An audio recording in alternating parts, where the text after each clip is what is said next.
我这回不比赛，不比赛是因为我这次想来表演。因为我如果比赛的话，我到不了这个赛段。但是其实还是说一个最主要的原因，就是没参加比赛，是因为今年在备赛的时候，我媳妇儿怀孕了。对。然后那个这也给灯啊。然后那个我这个能力啊，确实没法参加这种激烈的比赛，然后在一边照顾我太太。然后我说我就别来了。但是我是这个节目的粉丝，我参加过，我能做的就是陪着我媳妇儿在家一块儿看这个节目。就我跟你们说，我媳妇儿啊，真的没看过脱口秀。她看第1期的时候，她嘎嘎的乐，就乐得在我们家沙发上打滚儿，你知道吗？然后你知道，就是一个孕早期的人，他跟你说他乐得肚子疼，你瘆得慌，你知道吗？就是我在家里，就是吓得我浑身发冷。就我感觉我当时我就像一个企鹅一样，就我希望喜丹就别那么可乐。哎呀，你们节目也看了，就是看到后边的时候，我太太有一点激动，看这个节目，就真的给我吓坏了，你知道吗？我夜里3点给我建档那个妇产科打电话，我说那个我太太孕早期，她现在有点激动，有点不舒服，然后接电话是一护士。护士说因为什么？我说因为看那个房主任。然后护士说你要挂房主任号，你直接给房主任打。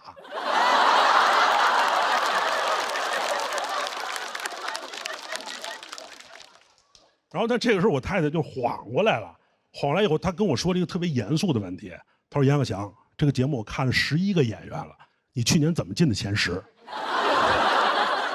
我说我也是喜剧，我是相声演员。他说就是因为我听过你的相声，你怎么进前10？然后我就瞬间觉得，就我刚一当爹，就我在这个节目就没有位置了，就我瞬间就没有爹位了，你知道吗？然后我说就冲这个话，我说我一定来这个节目，我得演一场，我得证明一下，啊。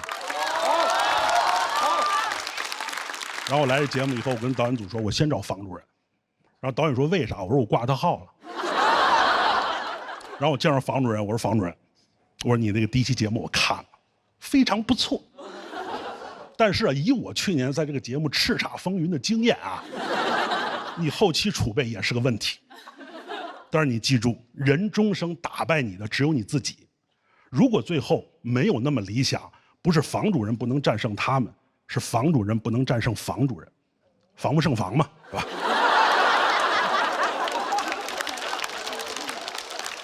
然后房主任说：“严老师，您爹味儿又回来了。”然后房主任他说了他出走的决心啊，其实我去年也是有这方面的表达，但是我必须得回去，因为我社保确实在相声界呢。但是你们就真的不知道这1年，就是相声界都对我做了什么，就是他们逼我在相声园子说脱口秀。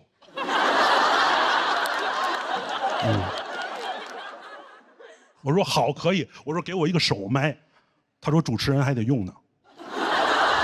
我说你把边上这麦拿走，他说于谦还得用呢。然后就是那种感觉，就我们的封箱的开场原来是耍狮子的，现在是我的脱口秀。就耍狮子是3个人10分钟，我1个人5分钟，就降本增效，真的。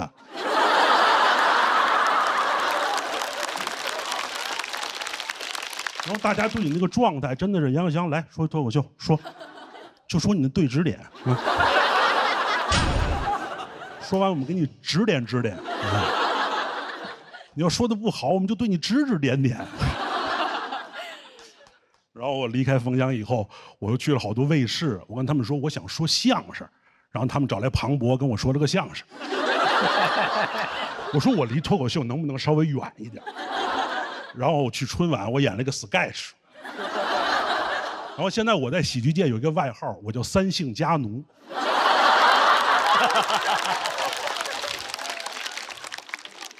就是你从你的对指点回去以后，你发现你变成了一个新的异类。但是我这一年，我反复又想再沟通这2个行业。我见到一个相声演员，我就跟他说：“我说你知道脱口秀真的跟咱们有什么区别吗？”我说：“第一，他们真的让更多的女孩上台讲笑话了。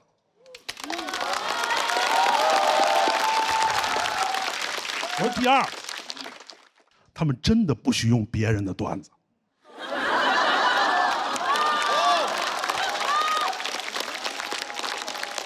我说第三，他们的行业的明星应该是那个最可乐的人。我说第四，就是你长成刘仁成那样，只要你有作品，你也是流量。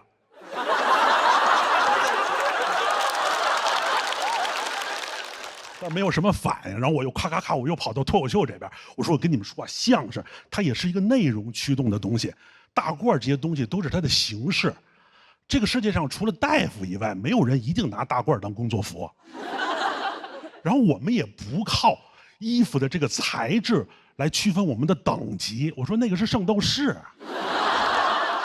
我说我们也不靠这个衣服的颜色论资排辈儿。我那个是葫芦娃呀。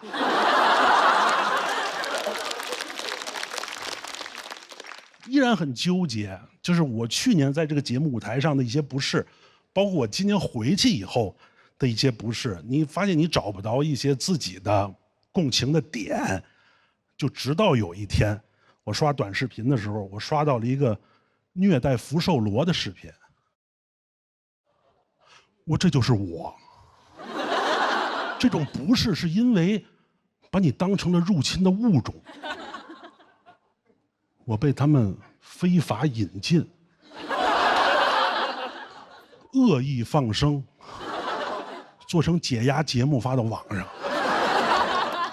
然后后来想，我对跟入侵物种是有什么共性吗？我又看了好多，我看了小龙虾、罗非鱼，我还看了牛蛙，我确实都很肥美，这就是。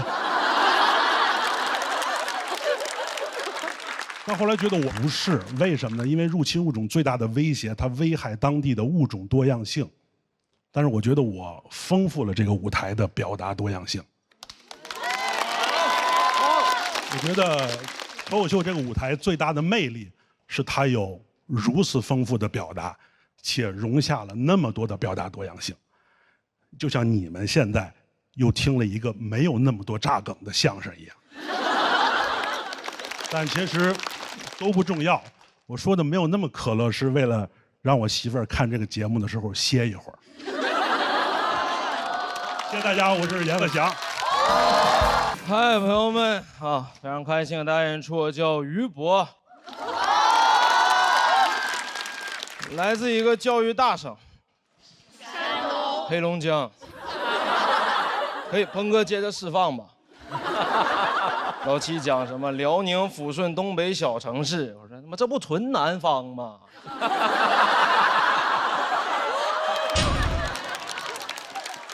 当然，教育大省不是空穴来风。各位，我知道这2年互联网对黑龙江刻板印象很深，东北小孩抽烟喝酒打架混社会，往那一站就是松柏欲盖弥彰。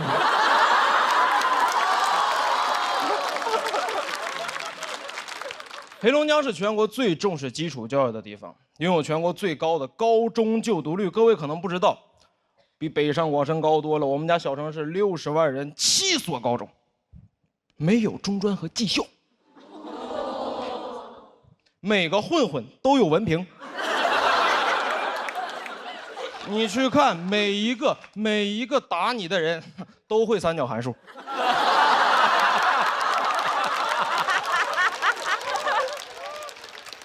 你说学那有啥用？我说看那香港电影《古惑仔》，我说这里边但凡有一个黑龙江人，一眼就发现了。那大哥说，给这个人给我扔海里淹死之后沉了。大哥不行，因为浮力公式 F 等于ρ列 G 为排，淹死就飘了。重视教育，读书改变命运这个观念刻在我们骨子里。从来不掩饰读书的目的，很直接，很夸张。我们当时高中班级直接到班级名字就叫清北班，清北班。太直接了。这和那种衡水中学不一样，人家不叫，但能考上。我考不考上别说，我们就叫，先叫，先叫的人先享受清北。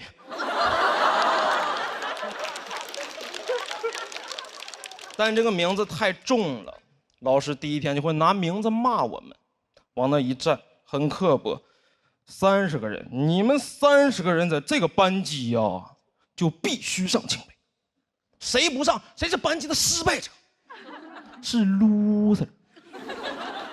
但那年清华北大纯裸考在黑龙江就招20人。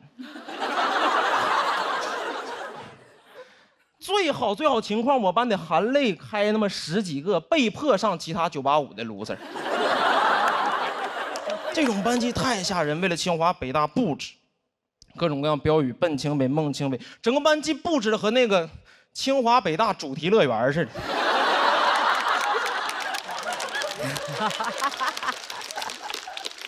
每个人的成绩和分数线的折线图，给饮水机取名叫未名湖。在这儿学习，批卷不敢使劲儿，得清华。天天在乐园里边学习学懵了，说一会儿6点半有没有校长坐着花车游行啊？没有，这个名字很重，老师会拿这个名字骂我们，很多事儿干不了了，玩手机什么的。你们这几头烂蒜考清北，那清北学生会玩手机吗？啊？清北学生会谈恋爱吗？啊？那清北学生会说话吗？你也不知道是骂我们还是骂清北学生。往下边一坐，我都纳了闷了。我说他们到底会什么呀？这群不会玩手机的单身哑巴。高考那年确实失之交臂，没考上，因为自己会太多了。被迫在上海同济当了4年 loser 啊。哦，这个事儿不值得哦，因为说实话，这不是我想学的。但那种教育观念里，如果你没去到那2所最好的学校，很多人生你就不能选了。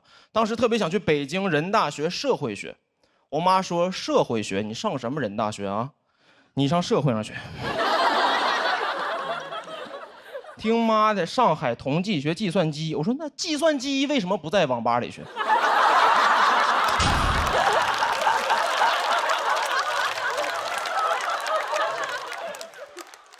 因为那种观念，小时候一直贯彻的叫必须好好学习，去大城市挣大钱。如果不好好学习，留在老家你就饿死。小时候深信不疑，直到自己真的来了上海，发现这事儿不对。因为我也可以好好学习，在大城市然后饿死。人只要想饿，在哪儿都能饿死。上海的消费更容易饿死。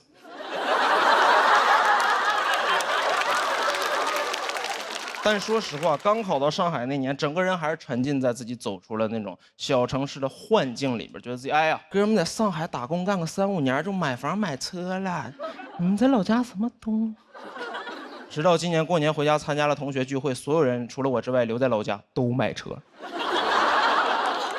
所有人在老家都是开车来的。同学聚会只有我一个人，零下30度走了2公里去的饭店。只有我一个人进饭店的时候，眼镜是上霜的。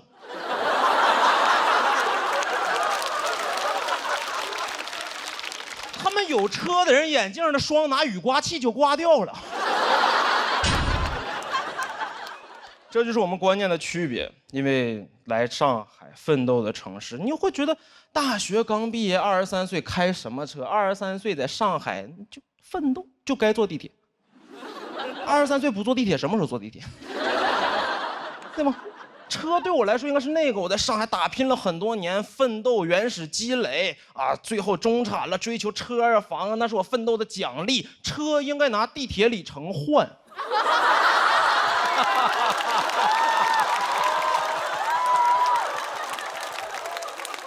但在老家不一样，老家什么奋斗的奖励？你只要活到一定年龄阶段，爸爸妈妈就会给你买房买车，不是奋斗的奖励，算签到奖励。在线时长够，可以了。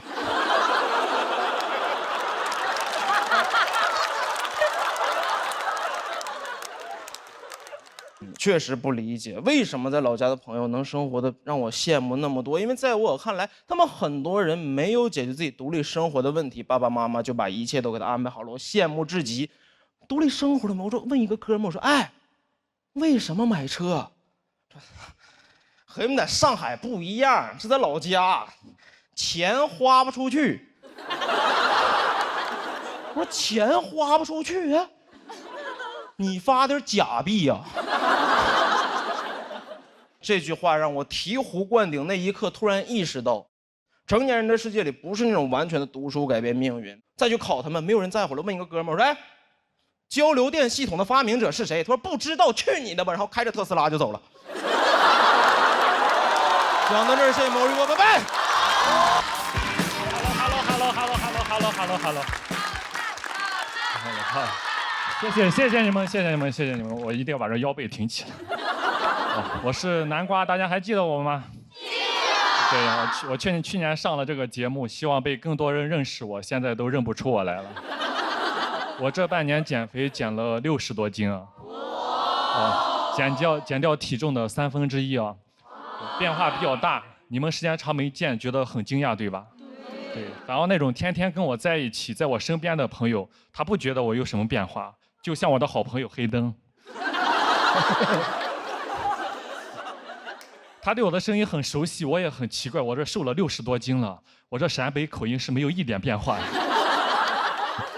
我现在很难被人认出来啊！前2天走在一个商场，走着走着，听到后面2个人说：“真的是南瓜，真的是南瓜。”哎，我还挺好奇的，我回头一看，2个人在玩刮刮乐呢。我为了减肥啊，销声匿迹3、4个月没有见人啊，再次出来的时候一下子瘦了这么多，朋友们都不觉得我判若两人，他们都以为我判了2年。我的减肥方法在网上学习啊，偷学一些明星的减肥食谱，他们吃的特别的少，而且还经常断碳水啊，还能去正常的演出表演啊。我也断碳水，我也去演出啊，我要在演出现场吹唢呐。我这吹着吹着，这血糖上不来，差点把自己送走了。啊，但还好是坚持下来了，终于坚持下来，也是瘦下来了。今年终于可以在节目上穿自己心仪的衣服了。我真的特别的激动啊！我去年上节目啊，就每一次看到别的选手穿的漂漂亮亮、光鲜亮丽的，我每一次都穿马甲。我去年录了6次，穿了6次的马甲，朋友都叫我马六甲。就别人穿马甲，人家是时尚好看，人家也穿。就我一个骑手穿马甲，太像来上班了。我进棚被保安拦过好几次，说外卖不让进。去年总决赛我是到现场来当观众的，导演说可以随意穿搭，我很开心啊。我逛了很多商场、很多服装店，去试了很多衣服，没有一件适合我。我当时我就让导购推荐一下，导购说：“先生，你就适合那种运动户外、宽松带拉链的那种。”我说：“你想说马甲吗？”我感觉我整个青春都是马甲。我很难过，我下决心，我不甘心，我第2季一定要减下来，我一定要穿自己心仪的衣服，不能再穿马甲了。但我发现，我不管我多么努力，直到今天，我始终摆脱不了马甲的命运，因为我有马甲线了。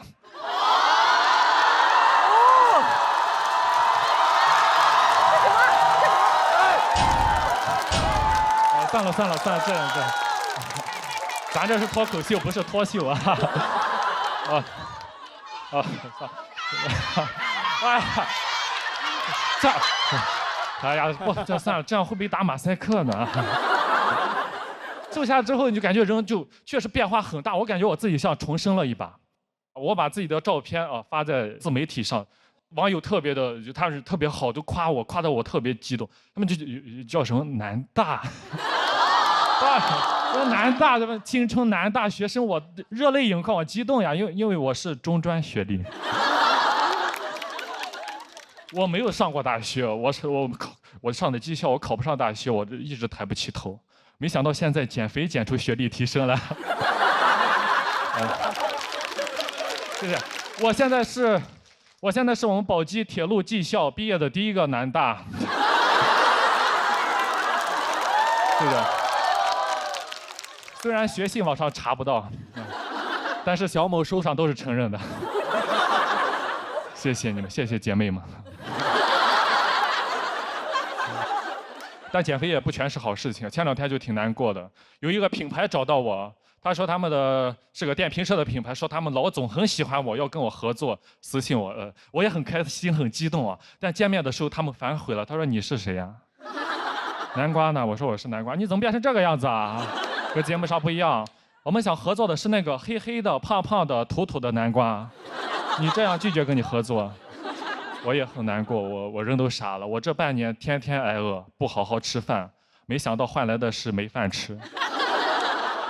但我也不后悔，为什么减了？因为我今年29岁了，再过几个月就要30岁了。回想到30岁之前全是那种肥胖油腻的形象，我本来可以习惯那种形象，直到有一天见到了10个晴天。他们就在我的面前跳舞，活力四射、青春洋溢的样子，我当时很难过。我说20多岁就应该是这个样子呀！我不甘心，我一定要减。其实本来也没有那么努力啊。后来啊，有观众叫南大，在一声声南大中迷失了自己，硬逼着硬饿自己，一晚上大半夜饿得自己掉头发、胃溃疡、肠胃炎。我想喝奶茶，但是这个时候内心有个声音说：“南瓜坚持住，不能喝。”这个时候你要想象你到时候在舞台上那个美美的样子，我一次次的忍住了饥渴，这就是望美止渴吧。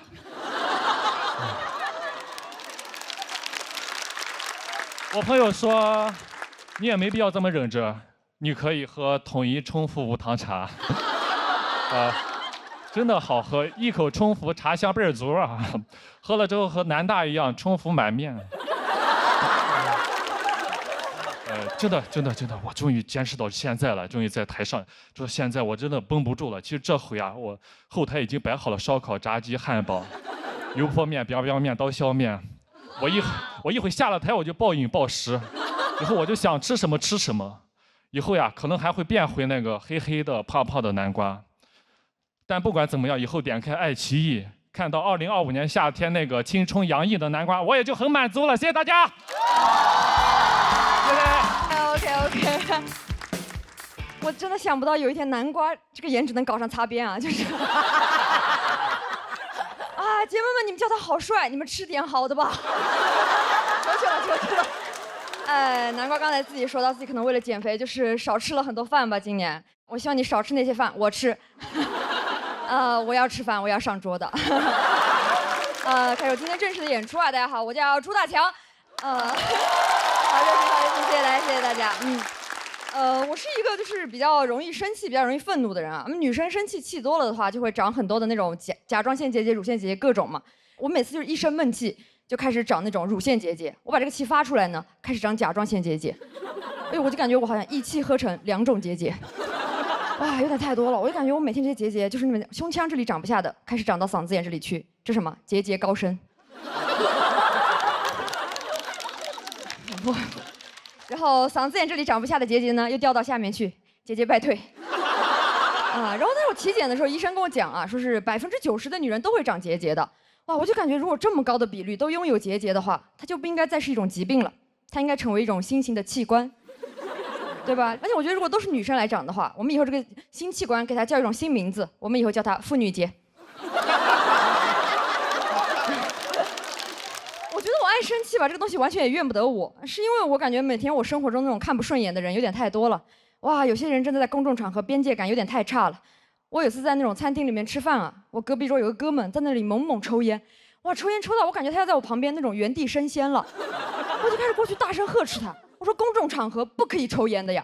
他自己还气上了，他开始那种恶狠狠地瞪着我，然后一边瞪我吧，一边有点想放点狠话，我感觉他有点咽不下那口气，也有点咽不下那口烟。然后他开始拿着那个烟，恶狠狠地开始把那个烟攥灭在自己碗里的饭上。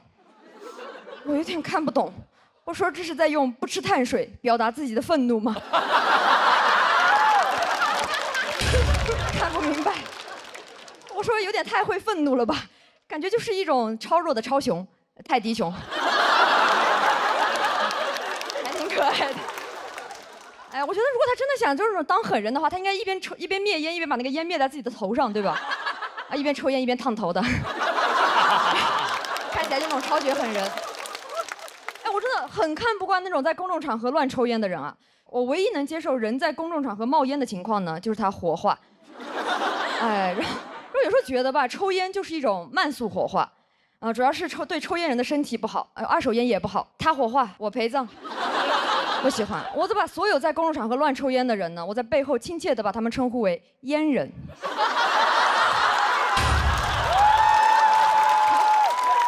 哎呀，我好恨烟人啊，真的。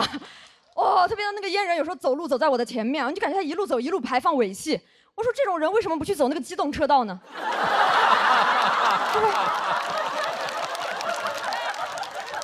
你要走路走在我前面的话，你最好是寿命上也走在我前面。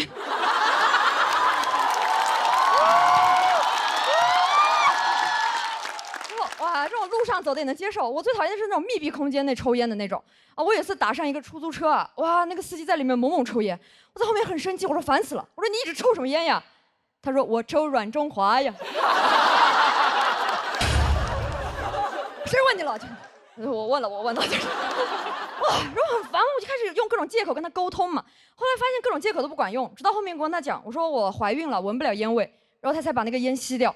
哎，我就感觉好像我怀了个人的时候，我才能被当个人尊重，我就感觉很悲凉。但是我后面就发现吧，我这个人，我感觉我也是那种母凭子贵了。我现在是一个熹贵妃，每天到处吸一些二手烟。母凭子贵。而且现在吧，我有时候会发现，就是怀孕对于劝阻抽烟来说，这个借口还蛮好用的。所以我现在就是那种随时随地乱怀孕。哎呀，我一出门就怀孕，一出门就怀孕，这个世界太危险了。我真的很讨厌，我觉得公众场合很多人都是那种完全不顾别人，只做自己的。我不知道大家有在地铁上见过那种有些那种男生吗？就是他一坐下就会把那个腿弹开。哇，真的很烦啊！就那种螃蟹男孩，那个左腿永远碰不到他的右腿。我不知道两腿之间空那么大的位置用来干什么呢？可能是用来存放自己虚无的男子气概吧。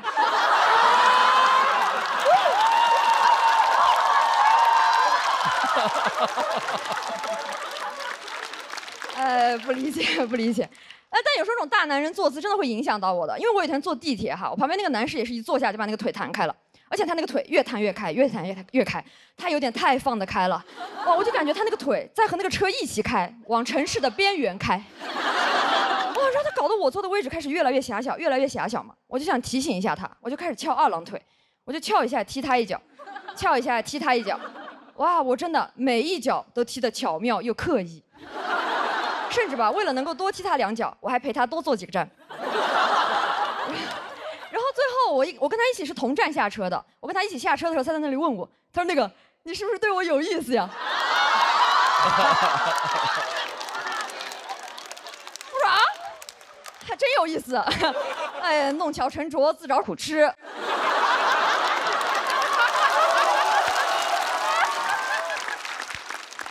他还在那里问我，他说那个，要不我们加个微信，没准我俩挺合得来的。合得来个啥呀？他自己2个腿都合不来。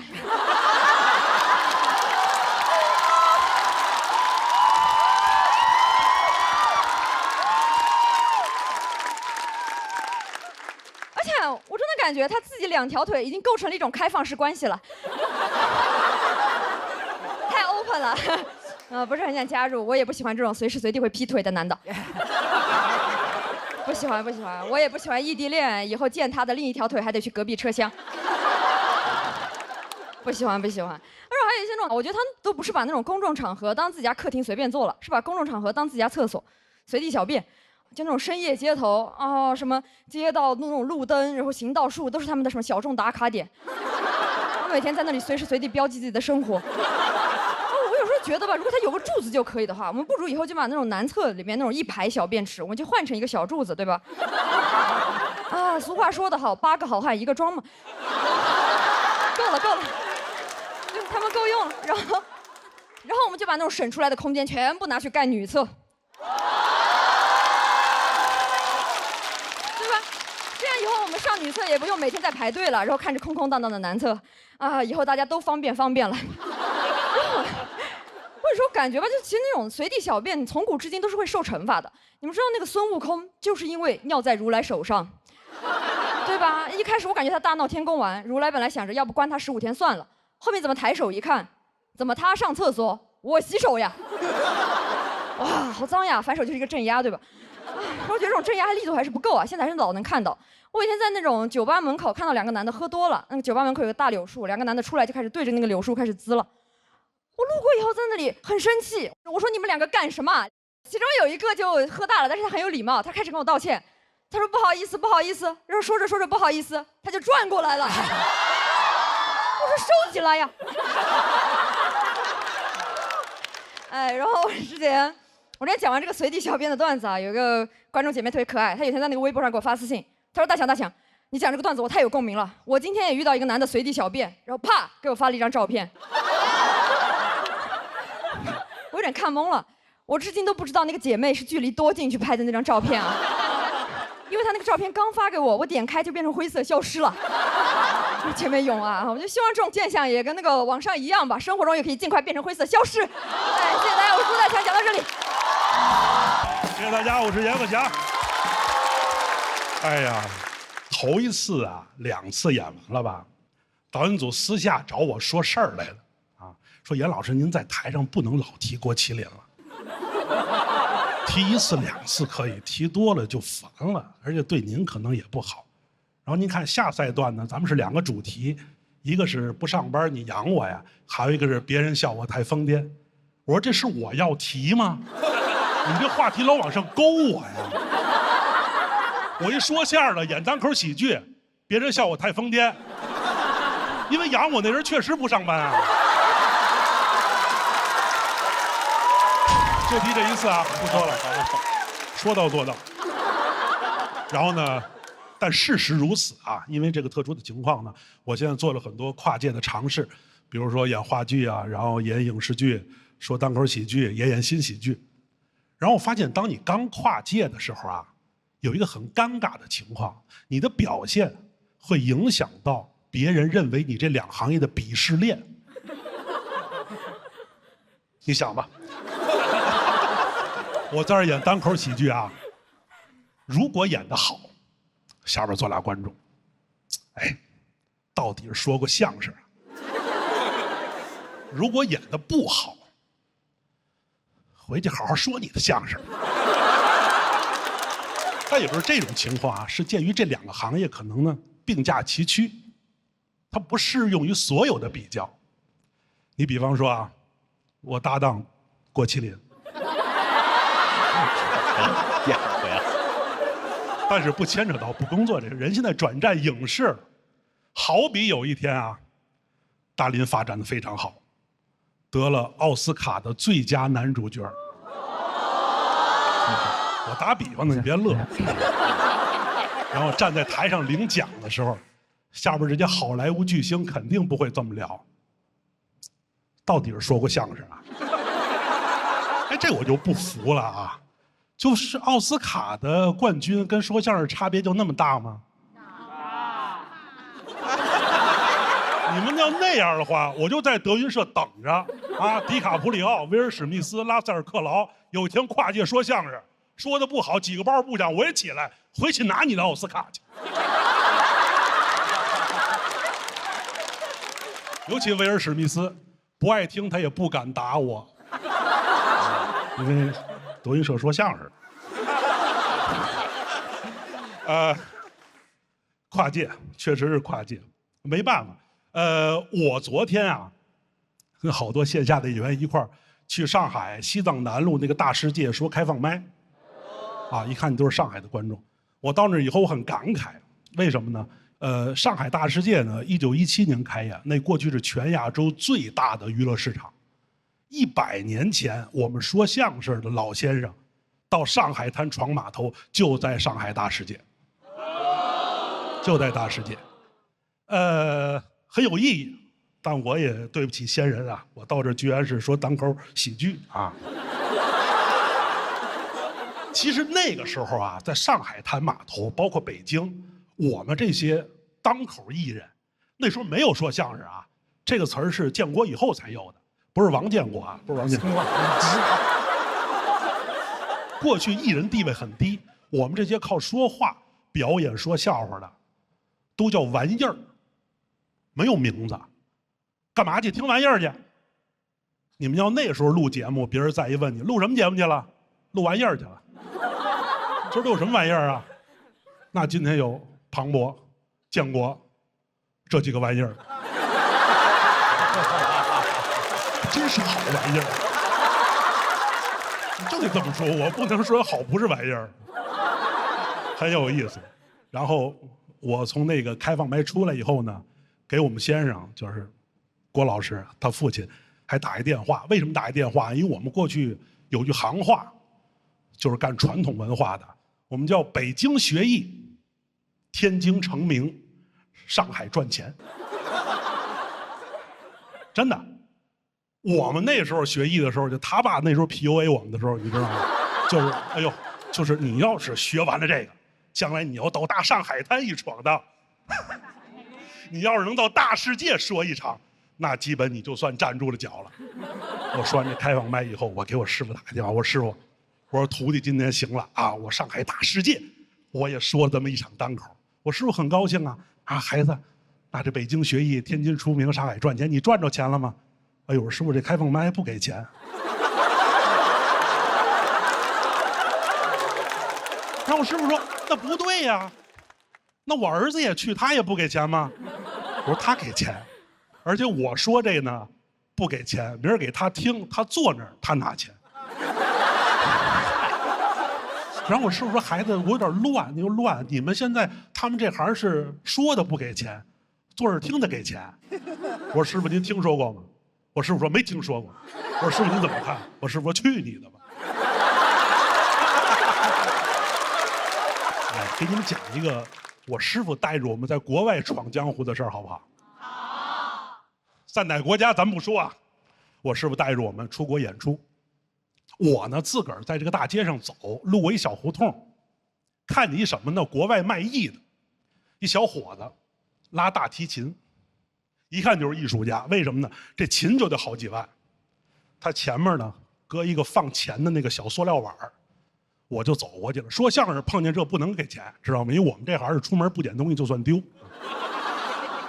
我就过去了，可能我过去的时候稍微没注意，我这脚啊把他拿钱的那个小盒就给踢躺下了，嘡啷一下，咕噜咕噜咕噜咕噜，他那里边有几个钢镚儿，就往前滚，滚就滚到一个地沟里了。这小伙子很无奈，过来以后我也过来一看，抠不出来了，多不好意思呀！我就从兜里拿出10欧元来，我就直接给他了。江湖骗术都是这样，你钱出手那一刹那，你就知道你上当了。为什么呢？他不拉这大提琴吗？他这小拇指上勾着一根鱼线，这鱼线勾的那个拿钱那个小碗这儿，你一过来，他一碰，砰啷一下。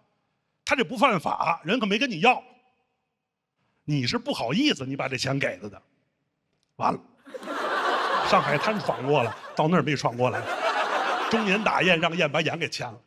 我回去以后把这事跟我师傅就说了，我师傅护犊子呀，这事在江湖上挨着欺负不行啊，咱会他。带着于谦老师，我们仨就又奔这胡同就来了。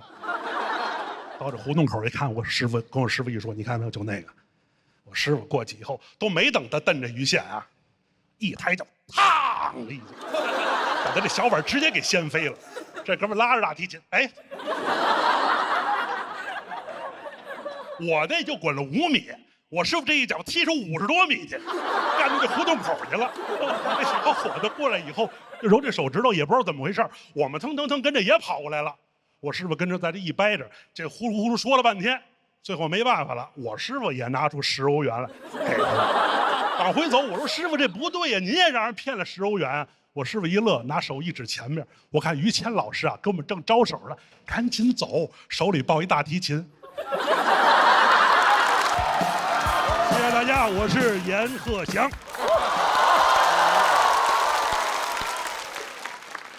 这个节目播完以后呢，我有幸上了几个热搜。我说了快30年相声了，第一回上热搜是阎鹤祥脱口秀，可能早就应该转行。半个月前，我跟郭麒麟啊，在我师傅的带领下去澳洲干了一场相声专场演出。可能是迫于这个节目的压力啊，在后台的那儿，我们就一块儿翻手机。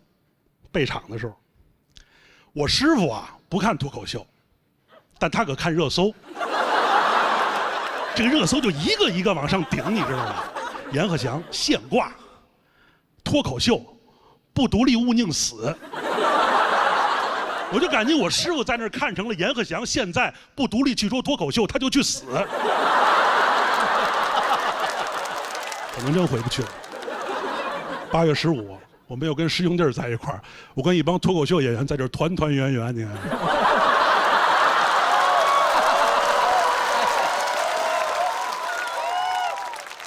但是我师傅应该不会计较，因为他善。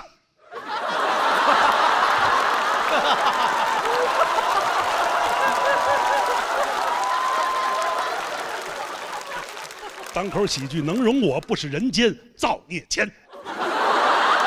我也不知道他们为什么这么爱听这个。说说这个，刚才他们说这个现挂啊，这个热搜也很有意思。这个不是自夸啊，因为作为一个成熟的相声演员，在这个舞台上展示出这种现挂的能力，完全就是因为写不出稿来，你知道吗？就在写不出稿这件事上，我绝对是降维打击。有一个问题，就这个热搜是个错别字。现挂的挂这个词儿来源于相声，它是哪个挂呢？大挂的挂。是算卦的卦，不是现场我要把谁挂起来。为什么呢？你听我说啊，因为全世界所有民族这种当众演出的形式最早都起源于占卜，所以明白了吧？这种演出形式最好、节目最炸的那种演出，都像跳大神了，你发现没有？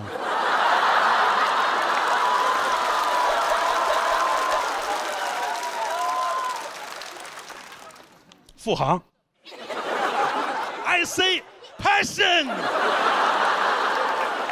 我给你翻译一下啊，就是是谁保佑你们？付航，我跟你说啊，他像个猴，怎么就来了？他能提前晋级，不是因为物种繁足，他的艺术形式繁足，你知道吗？我们相声干过脱口秀，我们拢共就100多年，他100万年。而且于翔宇你也弄不过他，你知道吗？于翔宇，因为哲学的上面是神学，你还得转专业。还有一个字儿啊，就是他们脱口秀经常用这个梗，这个词儿来源于我们相声里边那个哏。因为这个字儿从北方传到南方，到港澳台以后，他们前后鼻音分不清楚，所以哏读成了梗。正本清源一下啊，我是个捧哏演员，郭麒麟是个逗哏演员，王建国是个谐音哏演员，是吧？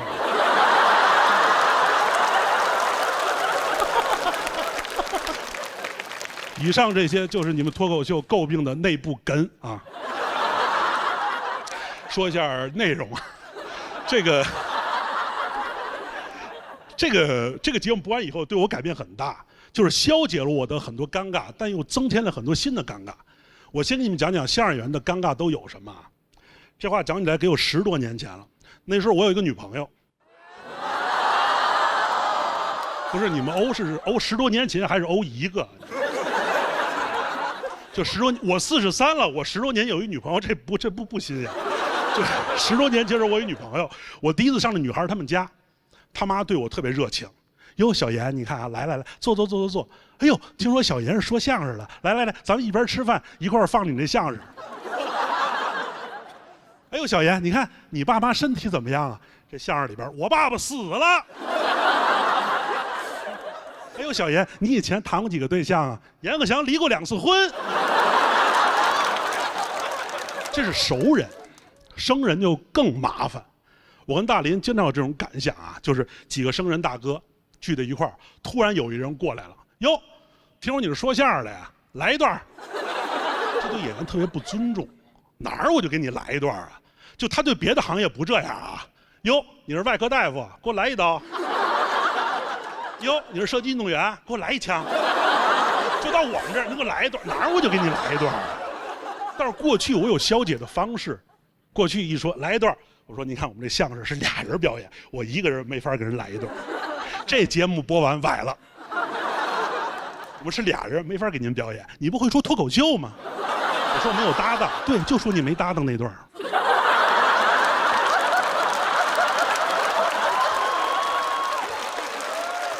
哎，前几天啊，我去做了一个手术，我这个鼻子鼻孔这个位置啊长了一个肿物，你看现在还能看出来有疤了。我在做这个手术的时候呢，我就发现给我主刀那个大夫啊，做着做着眼圈都红了。我觉得我现在那么让人眼红吗？但是不是，做完手术以后，那个主刀大夫坚持要把我送到电梯口。他说：“严老师，我昨天看了您的脱口秀，看得我热泪盈眶。以至于刚才我给您做手术的时候，都差点没有抑制住我的感情。幸亏您没看出来，关键是大哥我看出来了，而且吓死我了，你知道吗？因为做这手术之前，我问这大夫，我说大夫，您看我这个肿物是良性还是恶性？他说你这肯定是良性，不是恶性。但你能理解吗？做到一半，这大夫哭了。我说这肯定是恶性啊！完了，我鼻子没有了，以后怎么说相声啊？我马上就变成捧哏演员了。这事儿没完，我回家以后，我这不是个肿物吗？他拉了以后给我缝了一针，那个线是黑色的，它像一根鼻毛在这儿。这个男士，我跟你说啊，这个鼻内管理比腋下管理还要重要。就一个人，如果他没有鼻毛，他很清爽；他有很多鼻毛，这人很豪爽；他只有一根鼻毛，证明这人他不照镜子，你知道吗？我这人就说，还不如这针就不缝呢。我愣给这伤口崩了，流血了。人问我说：“严老师，你怎么流鼻血了？”我说：“没事，我师傅听我脱口秀了。”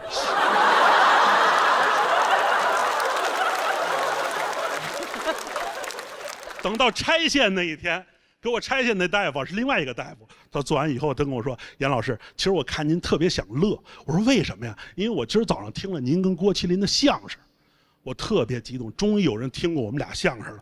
我说：“您感觉怎么样？”他说：“我觉得您跟郭麒麟跨界说相声也挺可乐的。”我怎么是跨界？我就是说相声的。哦，那你给我来一段。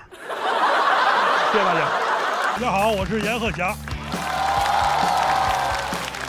刚才那个蒋龙已经说了，本来啊，金牌那屋应该是6把椅子，就是说这个节目前面是有6块金牌的，然后为什么变成5个了呢？因为上一期我是全场垫底，你就看这节目有多激烈啊，从第一到最后。但我觉得这是好事儿，这有充分的证明咱们这个节目没有黑幕啊，因为我跟所有选手不一样，是因为我搭档就坐在评委席，没黑幕，真没黑幕。我用这个真人秀证明这个节目没有黑幕啊。下来我跟大林也聊，我说大林，你真得回来说说相声了啊，真的，你回忆一下咱俩的往事，对不对？你看看身边的我现在多水，我才是你的边水往事。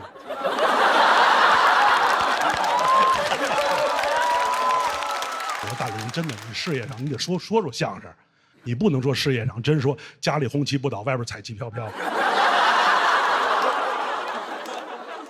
然后年初的时候呢，他经纪人就找我聊，他说有一档喜剧类综艺，你将和郭麒麟同时出现在舞台上，然后你用你们俩纯熟的相声曲艺技巧啊，在喜剧这个赛道上掀起一点水花来。我说喜剧类综艺，然后我们俩同时出现，这怎么着不跟相声沾点边啊？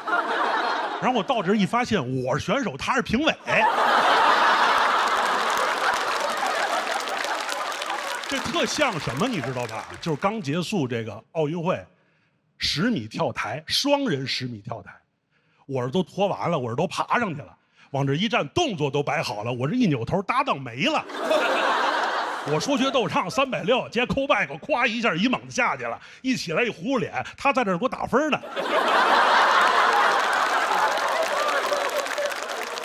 分还不高。我为什么举跳水这例子呀？就是分不高，我也不难过，证明我在这儿水花不小。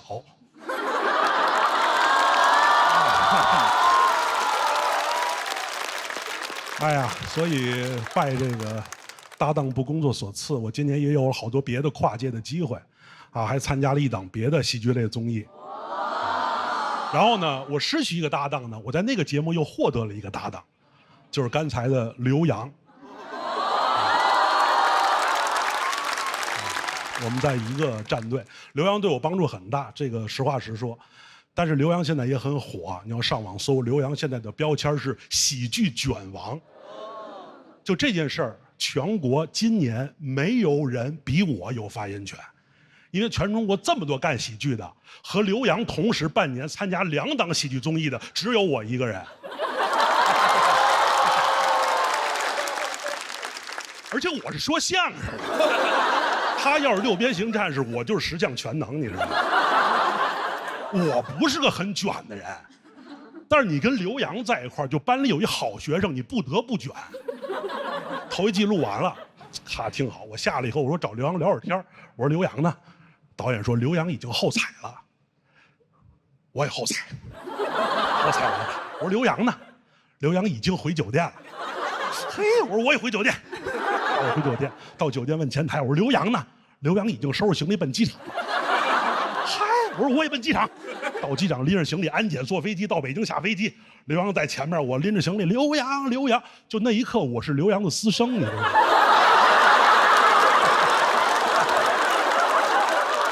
刘洋，刘洋。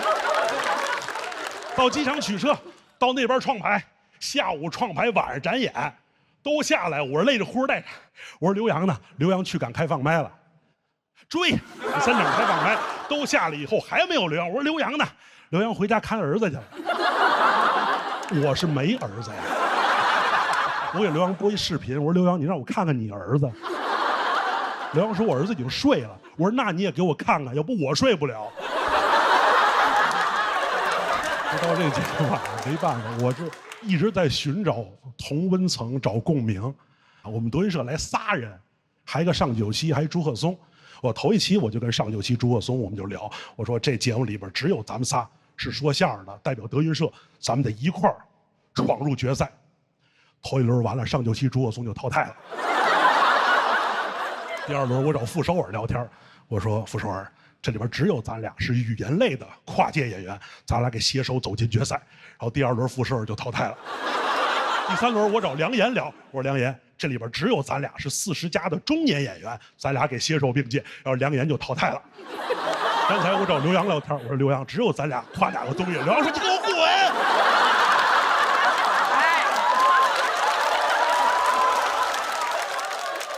但是非常好啊，你看刘洋作品是非常不错，但是确实需要一些标签。你比如说喜剧卷王啊，包括以后能得了冠军，这个对于演员来讲很重要啊。比如说你有些人设，有的是运作的，有的是自个儿努力的。你比如刘洋这个人，真说卷王，人自个儿努力的。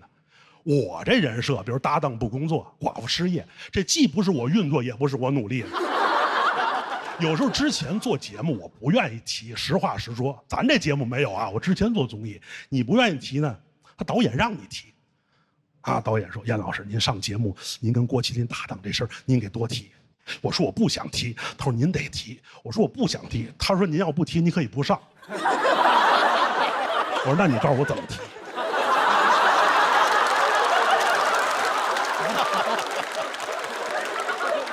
这怎么办呢？还有一类，你看，包括你有了这些所谓的一些标签跟人设以后吧，有的一些东西，它有时候不是你自个儿弄的，是有一些，比如说观众，包括舆论呢，有时候把你架到这位置上了。我给你举个例子啊，有一回我在北京，这跟郭麒麟没关系，我在北京一报刊亭啊买冰棍儿，我跟这个大爷说，我说您给我来一根冰棍儿，这大爷呢就给我认出来了，哎呦，你不是德云社那个阎鹤祥吗？老看你说相声说评书，哎呦特有学问啊，跟你师傅学的真好。你们那么多词儿怎么背下来的？是不是老得看书，老得学习呀？你们都是大学毕业吧？你要什么来的？我说我那个要一个财经周刊。人夸你半天，问你要什么，你说要一冰棍儿。你有了这些以后呢，有时候我们又会反向的要求自己，有时候也很累。还有一回我在北京，在一超市买吃的，我买一什么呢？我买一香蕉，买一个盒的一个酸奶，然后又买一矿泉水，我装一袋里呢。我坐公共汽车，我什么意思呢？我说在车站把这个东西吃完了呢，车一来我把这一扔，我就上车了。就在这车刚一来，我这东西吃完了要扔的时候，又来一我们的观众，哟，这不德云社的严老师吗？演员第一反应啊，垃圾没分类。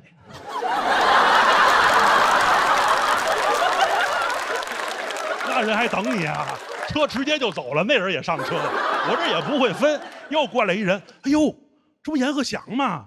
郭麒麟不工作，你都捡垃圾了。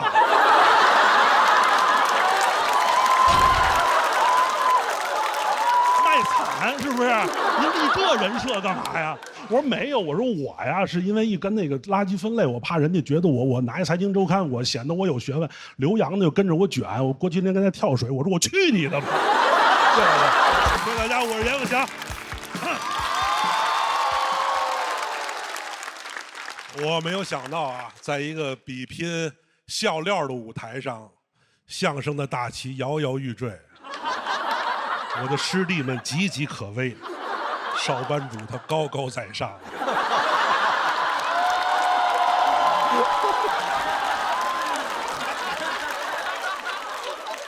其实来这个舞台，我两个师弟可能是有一点紧张，我不紧张，因为我来这儿不是比赛的，我是来找人的。我搭档郭麒麟，我跟他爸都找不着他。就是但凡不是这种给钱的活，你都逮不着他，你知道吗？然后说点心里话吧，确实我没有想到跟大林搭档这么多年，有一天能站在一舞台上说笑话被他审视。我不开玩笑，我其实在那儿我很紧张，我一看到大林，我手一直在抠后边那个 LED 那个灯条，我紧张的手麻。后来发现那个灯条的漏电，你知道吗？真漏电，我说摸一试试。这个导演组问我说：“大林来这个节目，你有什么看法？”我说没有看法。当年我们平起平坐，现在我 stand up comedy， 他 sit down police 了他。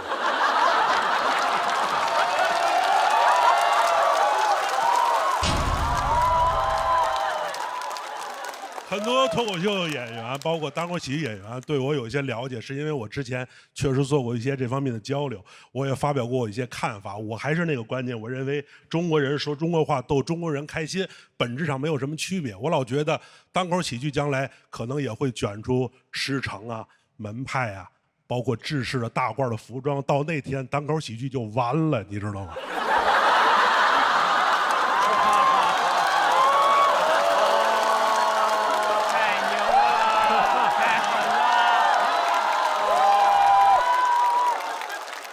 没办法，大连，我再不这样，咱爷们儿折这儿了。今天我太猛了！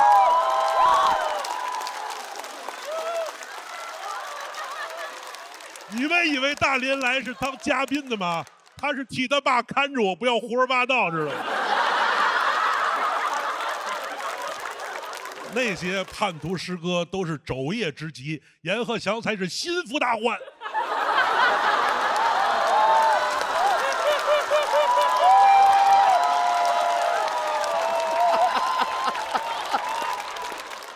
可以啊，没关系啊，徒在外，师命有所不受。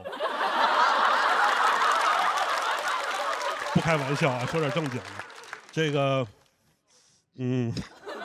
怎么说呢？我来这儿了，有好多人问了我很多老问题啊。导演问我说：“阎鹤祥，当年你为什么选择跟郭麒麟搭档呢？”我说：“哥们儿，你真逗，我选择，你老板的孩子想跟你合作，那是你选择的吗？我要能选择，我就是老板了。但是没办法，因为我搭档郭麒麟，还有我师傅郭德纲先生都太有名了，这可能也是我，一直也没法摆脱的一个标签。我并不想摆脱啊，但大家都想做自己。就像大林刚出道的时候，他也想摆脱他爸的标签，他想做他自己，我很理解的。但是没办法，这个东西就长在你身上，包括我也是。但有些标签我不理解，同志们，就是我在网上大家叫我德云太子妃。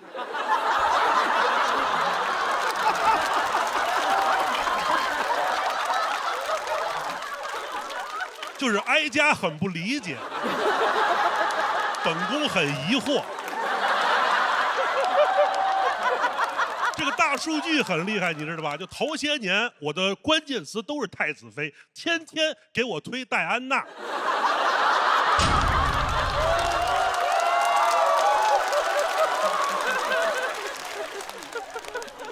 然后今年好了，今年开始推凯特了。哎，真是说相声的辈儿还越来越矬，你看。于老师也不能幸免啊，于老师叫相声皇后。所以你看，我跟于老师在单位关系很融洽，因为不想感觉婆媳关系不好。很有意思。有时候我也问大林，我说有一天我跟你师傅同时掉水里，你会救谁呀？大林说我要救我师傅，因为我爸爸不能像你一样没搭档。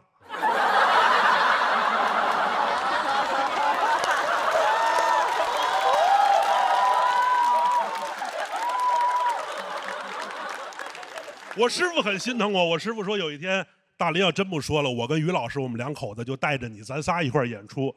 后来试了几次不行，观众说看着很可怜，起个名字，这叫德云留守家庭。没办法，后来我跟我师傅说我要出去单飞，做点别的事儿。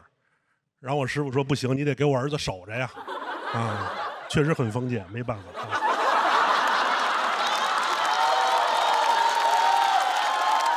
我一说我自己干，我师傅就会打岔。我跟我师傅说我想去说脱口秀，我师傅说你认为咱们这儿谁丑陋？我说师傅我想去说脱口秀，我师傅说对，咱相声不能守旧。我说师傅要说脱口秀，我师傅说对，于谦喝完酒就是口臭。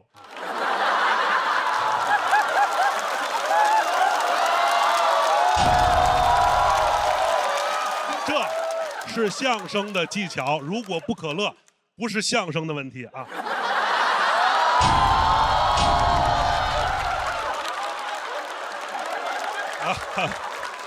非常有意思。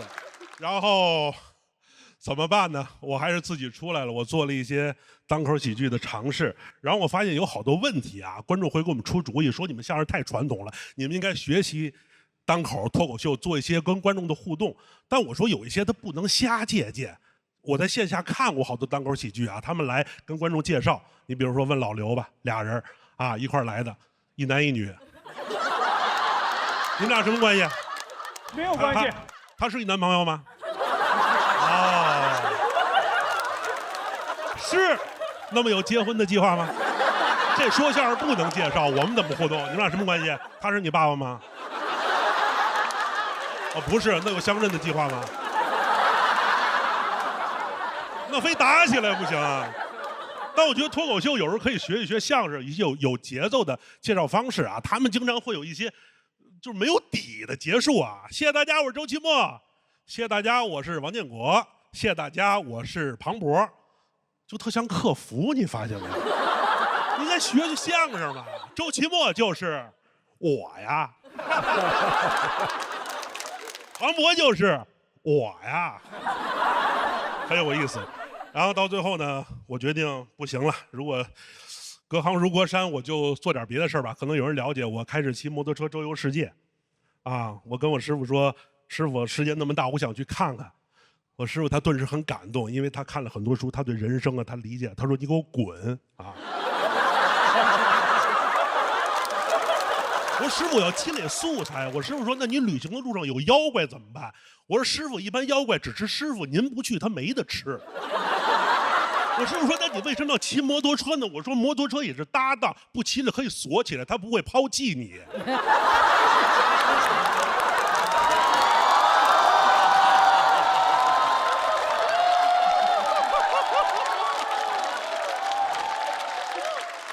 说两个旅行的趣事。我在秘鲁的时候，因为我在国外没法跟大家介绍我是一个相声演员，我一般真的简单的盗用你们的名号，我说我是一个脱口秀演员，或者说是单口喜剧演员。我在秘鲁的时候，有一个秘鲁警察跟我的西班牙语翻译在交流。我那个翻译跟这个秘鲁警察说我在中国还是一个很有名的喜剧演员。然后我那个秘鲁警察呢，拿出一个手机，翻出一个视频，跟我说他是我的粉丝。结果那个视频是鸟叔。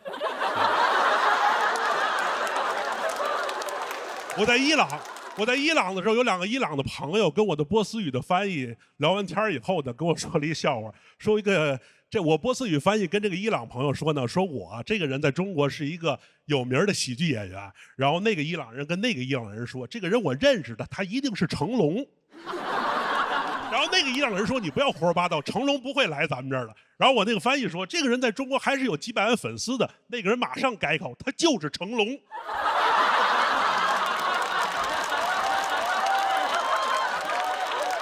我之所以做这么多事儿啊，走南闯北，还是做一些新喜剧的尝试。我还是想把相声这门传统艺术跟这个新鲜的世界做一个万能的接口。所以不要管我叫德云太子妃，可能的话可以管我叫德云 Type C。好，这就是我一个寡妇失业搭档不说相声周游世界的单口相声演员阎鹤祥，就是我呀。谢谢大家，我是阎鹤祥。首先来说，我跟别人不一样，我上来就对挑战席上的人说，我希望你们有人能一会儿站过来。为什么呢？因为一块儿 PK 的时候跟我一块儿站有好处。你看大玲跟我站过，现在是导师。杨笠跟庞博跟我都站过，现在是魔王。赢不赢不要紧，但图一吉利。尤其现在，你别摆手，你更应该来。咱俩代表作都一样，都是少爷和我。就是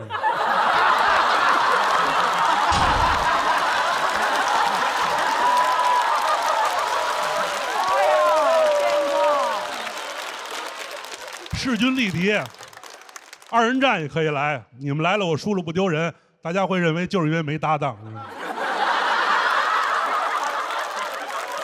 德云社这回是组团来的啊，我们之前还有俩师弟。一个尚九熙，一个朱鹤松，我们是3个人。一开始我们还挺高兴，还研究战术啊，跟奥运会那个中长跑、滑冰一样，我们讲究配合、田忌赛马呀，战术性领先。后来头一轮给我们干下去俩，就剩1个了啊。周处除3害，改独行月球了，也很遗憾。关键我们裁判席还有人，居然还输了。可见这个比赛多么的公平公正。弹幕上写相声演员来参加这种节目是降维打击，这个不对啊！我澄清一遍，这个没有这个回事儿，大家都在一个维度，何谈降维2字呢？我在这儿也仅能代表我自己，我要是不行了，就说明相声确实不行了啊。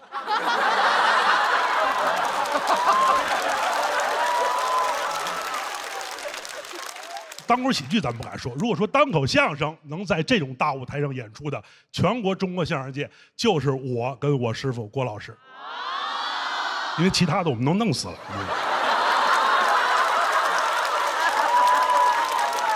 你别看现在这些选手大家其乐融融，这线下专场抢的都是我们的市场。那这要跟旧社会，那说相声的只手遮天，一家独霸，还允许你们这样？我这一时眼神，邵版主就摔杯为号了。4家里乱箭齐发，天下单口英雄一网打尽。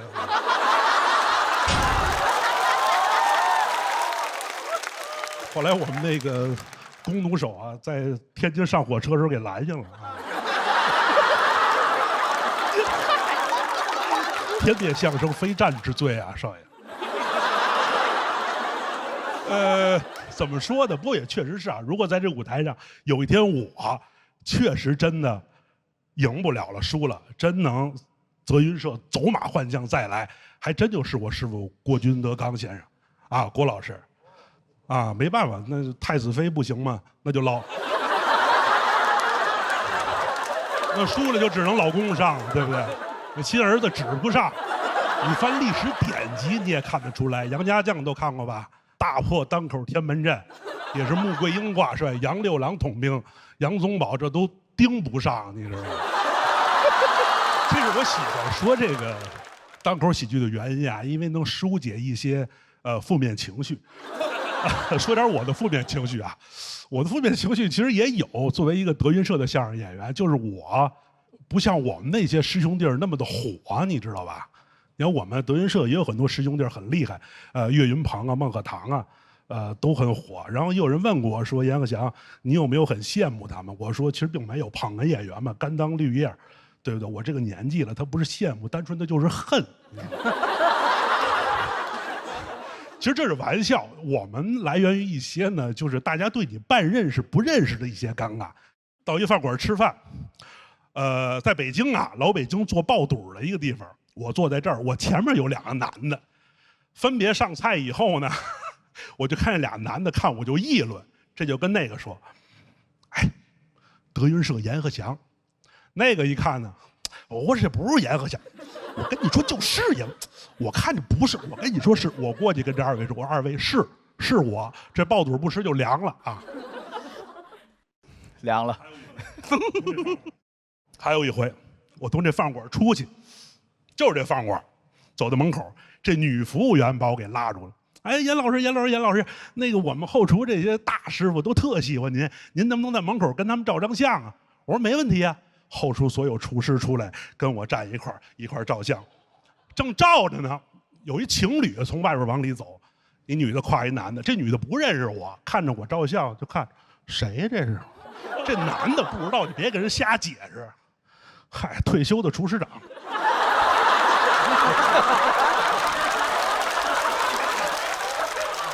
这还基于我们在国内大家对相声有一些认识认知。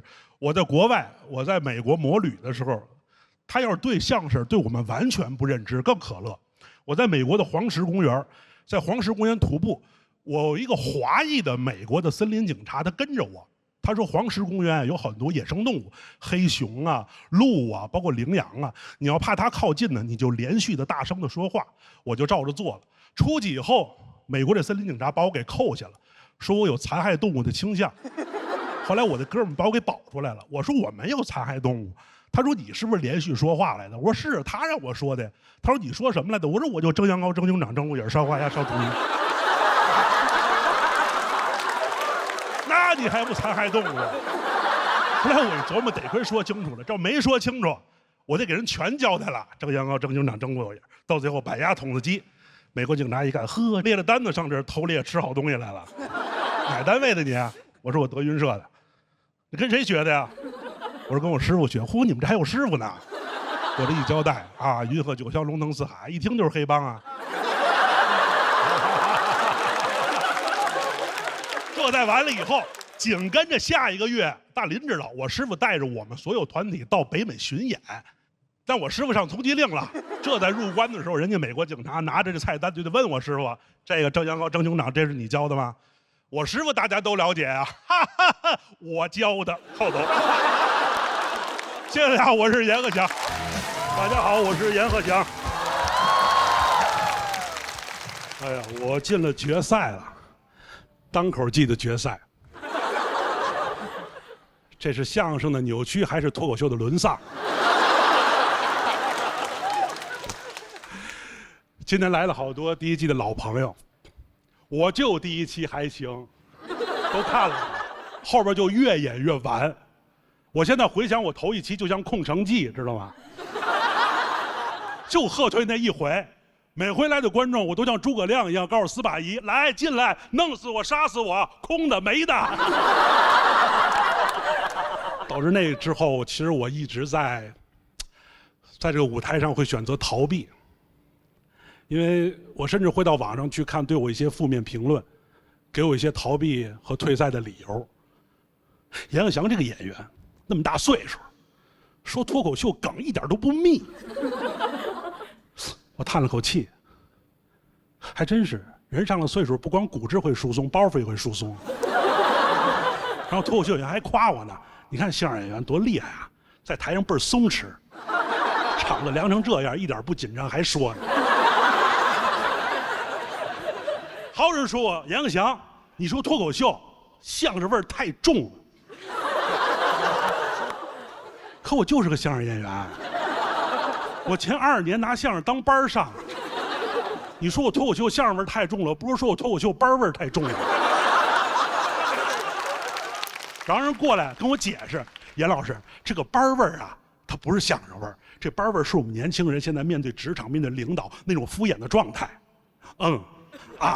这是什么乱七八糟的？又是我呀，这叫班味儿。我说这就是相声味儿啊。还有人说，阎鹤祥，你说脱口秀像说评书的，这点我得承认，我就是来取经的，因为现在没人听评书了，天天都在刷短视频，10分钟看电影，谁还听我们讲故事？没有刘备、关羽、张飞、赵云，都是小美、小帅得标丧标。我们现在在剧场说评书都改了，请您欣赏传统评书3大白骨精。列位请看，这个猴他叫小帅，这个姑娘她叫小美。小美可能还不知道，再过几秒钟她就会变成一堆白骨，这已经是她第3次被打死了。正在这时候，打那边来了一个丧彪。书说至此，姐妹们都会问小美白骨精身上穿的衣服链接。请关注屏幕右下角的小黄车，评论区有优惠。我们这些传统艺术跟不上这些所有的东西，我们都在选择逃避。所以后来我就开始骑摩托车周游世界。有记者采访过我说：“严老师，你为什么要当时选择骑摩托车呢？是因为喜欢机械吗？”我说：“不是，是因为那时候说相声赶场。赶场不都应该骑共享单车吗？”我说：“我那时候没有共享单车。我那时候如果有共享单车的话，你就会看着我骑共享单车周游世界。我还没出河北就被扫走了。”还有说的，严老师，您觉得您周游世界最重要的是不是诗和远方啊？我说最重要的是钱和假期。那您是不是追求风一样的感觉呢？我说完全是为了耍帅。那您是不是要走到世界尽头才会回来呢？我说没有，有挣钱的活我马上就回来。严老师，那您看我们报道的时候，是不是让您回答那么写？我说别介，一定按你问的那么写呀。这就是没有办法的事儿。我还要面对我妈。我妈觉得我40多岁不结婚有问题。完了以后呢，我跟她说我要周游世界，我妈就觉得我要离家出走。因为我10几岁的时候离家出走过一回，那回是因为我早恋。然后我妈跟我说：“儿子，你怎么了？10几岁的时候你要领一媳妇儿回来，妈阻止你离家出走。现在你40多岁，妈逼你领一媳妇儿回来，你干嘛还要离家出走啊？”我说：“妈，这叫 call back， 知道吗？”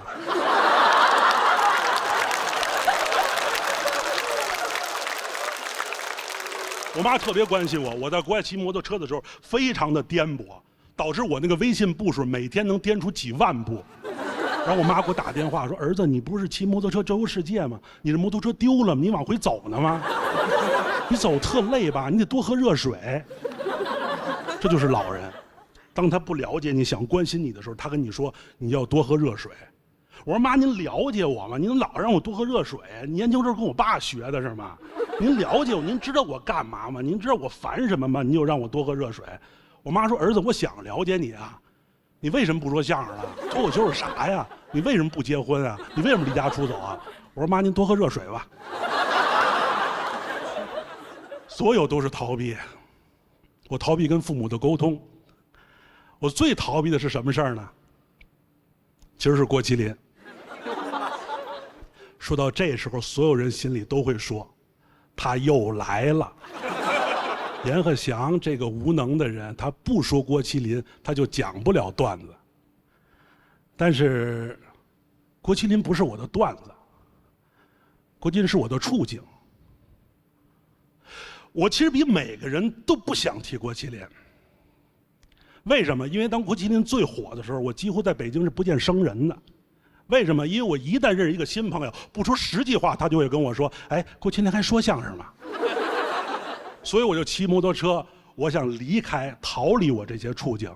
我从北京出发，我走河北，我走山西，我走陕西，我到西安，我过内蒙，我到宁夏，我出新疆，我到中亚，乌兹别克、塔吉克、吉尔吉斯、哈萨克斯坦，我进伊朗，走土耳其，过黑海，到意大利，过阿尔卑斯山，我骑到了德国，我进瑞士，我到法国，我到意大利，我跨过大西洋，我到美国，我到阿拉斯加，我走东海岸，我走西海岸，我走过66号公路。我走过中美，我走过墨西哥，我走过危地马拉、洪都拉斯、尼加拉瓜、厄瓜多尔，我到南美洲，巴西、秘鲁、乌拉圭。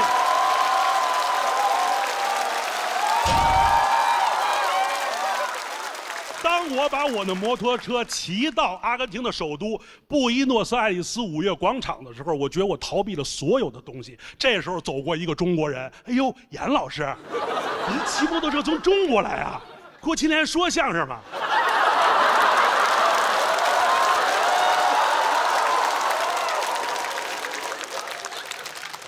我觉得我一定会逃避这些东西。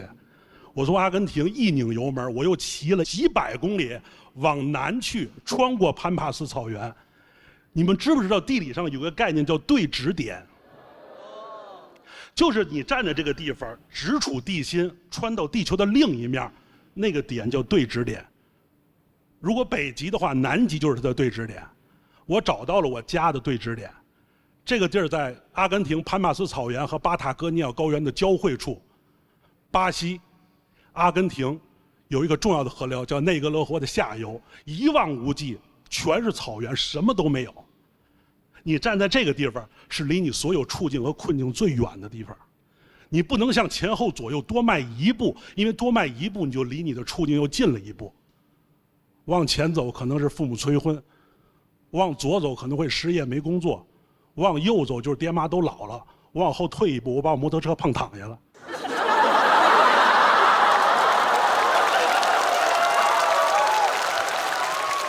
这就是人生，退无可退。当那一步的时候，你觉得你双脚离地，你可以离这点再远一点，但是那儿连棵树都没有，你都没法上吊，你知道吗？但是后来有一天，我心里有了一棵树，是什么呢？就直到我来到了这个舞台。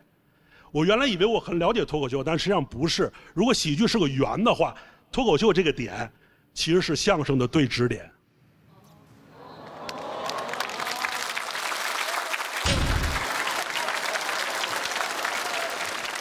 就是如果走心的话，我们是最近的；如果不走心，可能就是最远的。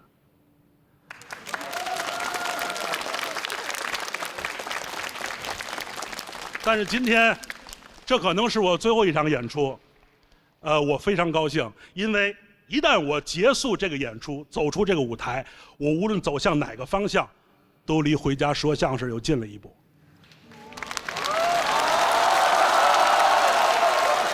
这就是我今天最后的演出，也许无法改变，但请不要逃避。相声演员阎鹤祥下台鞠躬。